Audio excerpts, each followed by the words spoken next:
તાજેતરમાં ગોકુલનગર આવાસ યોજનાના ડ્રોમાં મોટું કૌભાંડ થયાનું સામે આવ્યું હતું, જેમાં વોર્ડ નંબર 5ના કોર્પોરેટર વજીબેન ગોલતર અને વોર્ડ નંબર 6ના કોર્પોરેટર દેવુબેન જાદવના પતિ દ્વારા પત્નીના પદનો ફાયદો લઈને મળતિયાઓને આવાસ ફાળવવામાં આવ્યા હોવાનું પણ સામે આવ્યું હતું. સમગ્ર મામલે મ્યુનિસિપલ કમિશનરે એક તપાસ સમિતિની રચના કરી હતી, જેના રિપોર્ટમાં બંને કસૂરવાર હોવાનું ખુલતા ભાજપે 48 કલાકની નોટિસ આપી હતી, જેમાં બંને કોર્પોરેટરોએ રજૂ કરેલા બચાવને ફગાવી દઈ હાલ 6 વર્ષ માટે બંનેને ભાજપના સભ્યપદેથી સસ્પેન્ડ કરવામાં આવ્યા છે. જોકે ભાજપે બંનેને માત્ર ભાજપના સભ્યપદેથી સસ્પેન્ડ કરી સંતોષ માની લીધો છે, જેને લઈ બંને અપક્ષના નગરસેવક તરીકે કોર્પોરેટર પદે યથાવત રહેશે.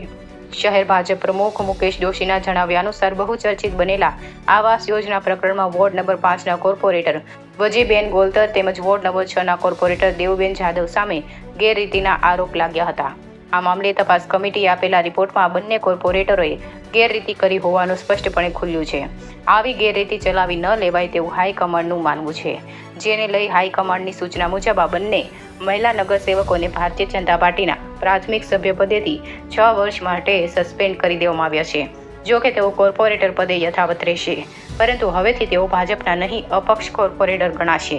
સ્ટેન્ડિંગ ચેરમેન જયમીન ઠાકરે આ અંગે જણાવ્યું હતું કે આ કૌભાંડની હાલ તપાસ ચાલી રહી છે, જેમાં બંને કોર્પોરેટરો કસૂરવાર હોવાનું ખુલતા ભાજપમાંથી સસ્પેન્ડ કરવામાં આવ્યા છે. નિયમ મુજબ તેમને કોર્પોરેટર પદેથી દૂર કરી શકાય તેમ નહીં હોવાથી આ નિર્ણય લેવાયો છે. આવી જ રીતે મનપાના અન્ય કોઈ અધિકારીઓની પણ સંડોવણી આ તપાસ દરમિયાન ખુલશે તો તેની સામે પણ પગલાં લેવામાં આવશે. ભાજપે લોકો પાસેથી ચાલતી પાર્ટી હોવાથી લોકોને ન્યાય મળે તે માટેના તમામ પ્રયાસો કરવામાં આવશે. અગાઉ પણ ગેરકાયદેસર નળ જોડાણ મુદ્દે મનપા દ્વારા પોલીસ ફરિયાદ કરવામાં આવી ચૂકી છે. આગામી સમયમાં બંને કોર્પોરેટર સહિત જે કોઈ અધિકારી કસૂરવાર જણાશે તો તેની સામે ગુનો દાખલ કરવા સુધીની તૈયારી દર્શાવી છે. ઉલ્લેખનીય છે કે ગઈકાલે જ વજીબેન ગોલતરના પતિ કવા ગોલતર મીડિયા સમક્ષ આવ્યા હતા અને પોતાને ખોટી રીતે સંડોવવામાં આવી રહ્યા હોવાનો લૂલો બચાવ કર્યો હતો. ચૂંટણી સમયે પક્ષને તેમજ પોતાને બદનામ કરવા માટે આ પ્રકરણમાં પત્નીનું નામ સામેલ કરવામાં આવ્યું હોવાનું જણાવ્યું હતું. જોકે ભાજપ દ્વારા વજીબેનને સભ્યપદેથી 6 વર્ષ માટે સસ્પેન્ડ કરી દેવામાં આવતા તેમના દાવાઓ ખોટા સાબિત થયા છે. તેમજ આવાસની ફાળવણીમાં તેમણે કૌભાંડ કર્યું હોવાનું પણ સાબિત થયું છે. ત્યારે આગામી સમયમાં બંને કોર્પોરેટરો સામે કડક કાર્યવાહી કરી પોલીસ ફરિયાદ નોંધવામાં આવે તે જરૂરી છે. રિપોર્ટર ભરત ભરડવા સાથે રોહિત પોજાણી, રાજકોટ. આ સમગ્ર બાબતને લઈને કોઈ અધિકારીની સંડોવણી કે કઈ રીતે કઈ તપાસ કરવામાં આવશે કે કઈ રીતે સામે? રાજકોટ મહાનગરપાલિકામાં 45 વર્ષથી ભારતીય જનતા પાર્ટીનું અમારું શાસન છે. માનનીય નરેન્દ્રભાઈથી લઈ અને રાજકોટમાં અમારા અધ્યક્ષ માનનીય મુકેશભાઈ દોશી સુધીના તમામ પાર્ટીના શીર્ષ નેતૃત્વ અને અમારી એક વિચારધારા હોય છે કે કોઈ પણ ચૂંટાયેલો જનપ્રતિનિધિ કે અધિકારીઓ કોઈ પણ વસ્તુ ગેરરીતિમાં જ્યારે પકડાય ત્યારે એની તપાસ થતી હોય છે. અત્યારે અમારા અધ્યક્ષશ્રીએ જે નિર્ણય લીધો, ભારતીય જનતા પાર્ટી નિર્ણય લીધો, એવી જ રીતે અધિકારીમાં પણ આ જે વસ્તુ થઈ છે, 4 વખત સર્વે થયો, સર્વેમાં શું શું વિષયો આવ્યા, ક્યાં ક્યાં અધિકારીઓ હતા, સાર્વજનિક સ્વરૂપમાં માનનીય મેયરશ્રીને અમે સૌ પદાધિકારીઓ આજ આપ સૌને અમે ખાતરી પણ આપી છીએ અને સ્ટેટમેન્ટ પણ હું આપું છું કે આની સંપૂર્ણપણેની તપાસ જે કોઈ પણ અધિકારીઓની ગેરરીતિ સાબિત થશે, તપાસ થશે અને એમાં એ તપાસની અંદર જો એ ગેરરીતિ સાબિત થશે તો એના ઉપર શિક્ષાત્મક પગલાં રાજકોટ મહાનગરપાલિકાના સ્ટેન્ડિંગ કમિટી ચેરમેન તરીકે હું કહું છું કે 100% એના ઉપર શિક્ષાત્મક પગલાં લેવામાં આવશે.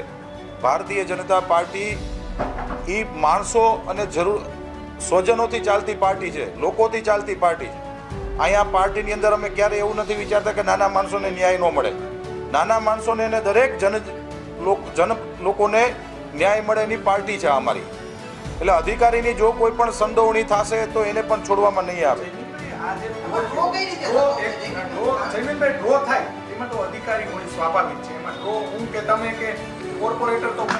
ડ્રો એ તો છેલ્લું પગથિયું છે, પણ એની પહેલા જે સર્વે થયા છે, આ જે કંઈ પણ પ્રકરણ બહાર આવ્યું એ સર્વેના આધારે આવ્યું છે, ડ્રોના આધારે નથી આવ્યું. ડ્રોમાં નામ નીકળ્યા છે પણ સર્વે થયો, એના પોતાના ડોક્યુમેન્ટ્સ એણે રિલીઝ કર્યા હતા. રિલીઝ કરતી વખતે એણે જે તે વ્યક્તિ જે લાભાર્થી છે એને અધિકારીને જ આપ્યા છે. ત્યાં કોઈ પદાધિકારી નહોતા. અધિકારી જે આવાસના હતા એની સંડોવણી જો ખુલશે તો એની ઉપર પણ અમે શિક્ષાત્મક પગલાં લેશું. જમીનભાઈ 350 મકાનના જે મીડિયાના અહેવાલો છે જે સરકારી જગ્યા છે અત્યાર સુધી કોઈને ખબર જ નહોતી. માનનીય નરેન્દ્રભાઈ મોદી સાહેબની જે કલ્પના છે ઝીરો સ્લમ, કોઈ પણ આવાસ યોજનાના દરેક આવાસ યોજનાના અલગ અલગ પ્રકારો હોય છે. ગોકુલનગર આવાસ યોજનાના 2 પ્રકારો હતા. એમાં એક ઝીરો સ્લમની જે યોજના છે કે ભાઈ સરકારી ખરાબાની અંદર કે એન્ક્રોચમેન્ટ કરેલા ગરીબ લોકો જે રહેતા હોય કે જેની પાસે એક રહેવા માટેનું ઘર નથી, એ લોકોને પોતાનું ઘર મળે એટલા માટે પ્રધાનમંત્રી શ્રી નરેન્દ્રભાઈ મોદી સાહેબની એક યોજના હતી કે એ લોકોને નિઃશુલ્ક ઘર આવાસો આપવા, અને એ બાને સરકારી જગ્યા ખુલ્લી થાય છે અને એને આવાસ આપવા, એના માટેની આ ગોકુલનગરની આ યોજના હતી. આ યોજનાની અંદર જે લાભાર્થીને આપ્યા છે એની પાસેથી 1 પણ રૂપિયો લેવામાં નથી આવ્યો, 1 પૈસો એની પાસે નથી લેવામાં આવ્યો, બલકે રાજકોટ મહાનગરપાલિકાએ તો આ લોકોને આવાસો આપ્યા. જે કાંઈ પણ કૌભાંડો થયા છે એની તપાસ કરવામાં આવી. 250 જે મકાનો કવાભાઈ બોલતર દ્વારા જે બનાવવામાં એ આજના વાત છે એ કોઈને અત્યાર સુધી ખબર જ નહોતી. આ સરકારી જગ્યામાં આટલા બધા મકાન બની ગયા. એ પણ એક તપાસનો વિષય છે. આજના જ મીડિયાની અંદર ન્યૂઝપેપરમાં અને ઇલેક્ટ્રોનિક અને પ્રિન્ટ મીડિયામાં અમે લોકોએ વાંચ્યું છે. એની પણ પૂર્ણ સ્વરૂપમાં તપાસ કરવામાં આવશે કે આ 350 છે, 250 છે કે 100 છે કે 500 છે.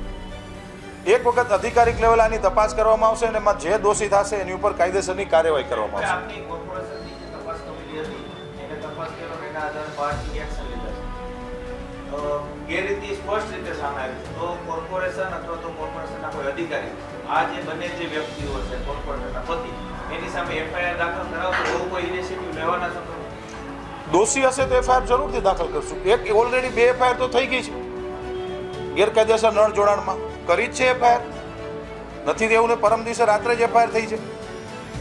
અમારી બહુ ક્લિયર ગાઈડલાઈન છે ભારતીય જનતા પાર્ટીના સૌ શાસકોની કે જે કોઈ પણ દોષી હશે, માનનીય અધ્યક્ષશ્રીએ આજે નિર્ણય કર્યો તમારો, એવી જ રીતે જો અધિકારી દોષી ઠરશે તો એને પણ છોડવામાં નહીં આવે. અમારો સવાલ એ છે કે મીડિયા અહેવાલ વર્ષોથી આ બધા જો કોર્પોરેશનમાં છો તો આટલું બધું 100% કરશે.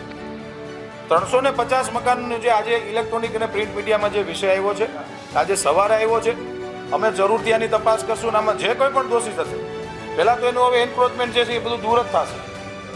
જે એણે જે કાંઈ પણ કર્યું છે એની ઉપર એફઆઈઆર થશે. કારણ કે જગ્યા છે એ મહાનગરપાલિકાની આરએમસીની જગ્યા છે, એમાં એન્ક્રોચમેન્ટ થયું છે, કૌભાંડ થયું છે, એનું પહેલાં તો એન્ક્રોચમેન્ટ દૂર કરવામાં આવશે અને જે તે આમાં સંલગ્ન જે કોઈ પણ હશે, ચાહે પ્રાઇવેટ વ્યક્તિ હોય ચાહે અધિકારી હોય, સંપૂર્ણપણે પારદર્શકતા રીતે તપાસ કરીને એની ઉપર દંડ દેવામાં આવશે. બિલકુલ થશે.